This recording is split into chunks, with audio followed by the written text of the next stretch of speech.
All right, Shanika, thank you. Labor Day weekend is here, and the skies and roads expected to be busy as people travel for the unofficial start of fall. Yes, yes. Unofficial end of summer with the most people starting the holiday travel today. Our Tosin Fakile live at DCA. She's been there all morning, giving us a glimpse of how things are looking. And Tosin, it's Friday in the final hour. What do you got?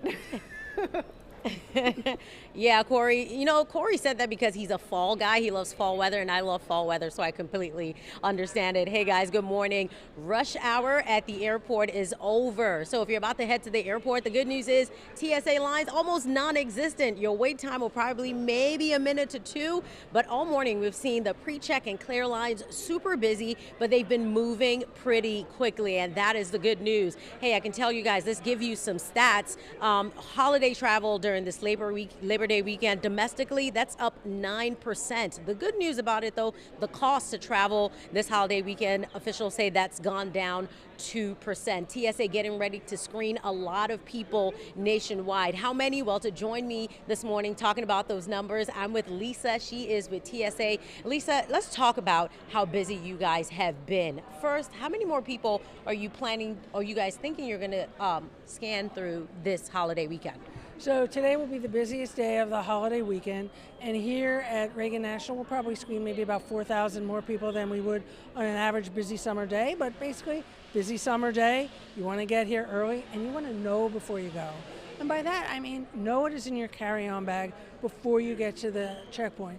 That way you're not going to have anything prohibited inside. You should be the one packing your carry-on bags, whether that's a handbag, a messenger bag, a backpack, a roller bag, and make sure you have nothing prohibited inside. One of the things we see, unfortunately, a lot of are people bringing oversized liquids, gels, and aerosols. If you're going to bring something liquid of that nature, it needs to be 3.4 ounces or smaller, fit into a 1-quart size bag, one bag per person, and then you can bring that through a checkpoint. And we're happy to make sure that's screened. If you have a larger, toiletry item, say shampoo or conditioner, a big 12-ounce bottle, just put that in your check bag and you're good to go. All right, really quickly before I let you go, the question, you can bring food in, but the kind of food you bring in matters. Talk to me really quickly about that. Yeah, we know people want to bring a snack on the plane with them. That's a great idea.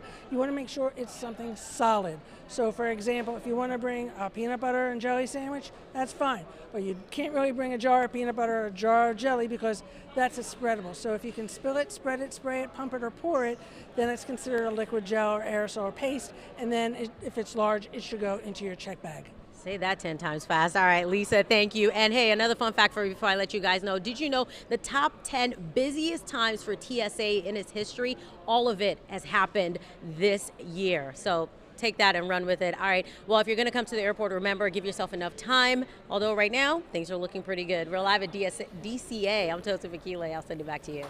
All right, and Lisa, with those no and goes, I love it, Tosin. Thank you. Time right now, 8:05 on this Friday morning. If you're heading to the airport, be prepared for some cancellations and delays because of last night's weather. Right now, Reagan National expecting about more than 30 flights to be canceled and more than 25 have been delayed. BWI has seen about 7 canceled flights and about 13 delayed. And over at Dulles, more than 47 flights have been canceled and 36 are delayed. Of course, stay with DC News Now this morning and all day as we continue to monitor any flight disruptions from last night's storm. And we're just a couple days away from 4 Metro Red Line stations reopening. It's all happening just in time for Labor Day. Starting Sunday, riders are going to be able to use the Glenmont, Wheaton, Forest Glen, and Silver Spring stations. Now, all of those stations were closed for months for construction. Maryland Transit Administration crews were working on the Purple Line, and Metro also did updates to station tracks and platforms. And Metro Rail and Metro Bus will be operating on a Sunday schedule for Labor Day. Trains will be running every 6 to 12 minutes for most of the day. For Metro Access users, all subscription trips on Labor Day are going to be canceled. However, users can still call to reserve a trip that day. Parking will also be free at all Metro garages and lots for the holiday. Ride fares will remain the same. And this morning, people across the DMV still waking up with heavy hearts after the tragic death of a DC police officer who died while trying to protect and serve the district. Investigator Wayne David was accidentally shot and killed Wednesday evening in Northeast.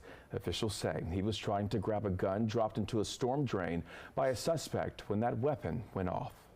Today, I want everyone to know that the members of the Metropolitan Police Department and this community, we are hurting. This is hard not only for Investigator David's family, but it's also very, very hard for the members of the Metropolitan Police Department. And David spent more than 25 years on the force. His colleagues say he will be remembered for the way he treated people, including those he arrested as well. And right now, D.C. police are looking for this man right here on your screen. They want you to take a good look at these two pictures. They say this is the man accused of dropping that gun that Investigator David was trying to pick up. They say this man then jumped on the back of a motorcycle and took off. Right now, a $50,000 reward is being offered for any information leading to his arrest.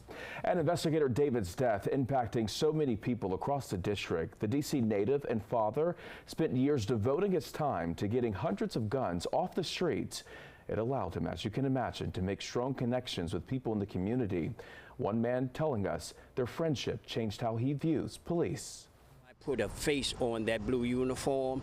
I mean, police are just like the rest of us. They got a job to do. They got families to go back home to. He's the guy getting the guns off the street, and he gets taken out by a gun like a fluke, like this can't be really happening. And neighbors say their community lost a father, a friend, and also a colleague. They tell us they hope he will be remembered as a man of honor. And Prince George's County police are investigating a deadly shooting at a takeout restaurant. Now, this happened yesterday evening at the Oriental Express in Capitol Heights. The victim has not yet been identified, but police do believe this is an isolated incident. We spoke with someone who lives across the street from the restaurant. He says he's surprised there was a shooting there, as the business is owned by a quiet family. Never seen them outside, of their home.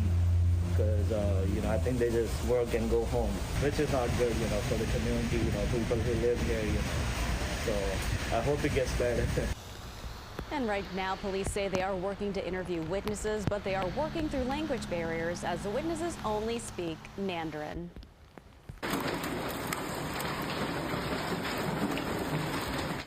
And you can hear the magnitude of that hail coming down last night. It was described as being ping pong ball sized.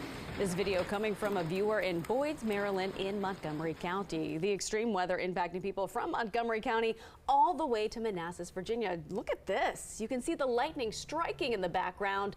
This video was taken in Prince William County last night. The lightning and rain canceling outdoor activities in the area, including the start of high school football season. This video we took at a nearby gas station showing just how bad it got. You can see rain drenching the ground and streaming off the roof right above those gas pumps. All right, 8:10 now on a Friday.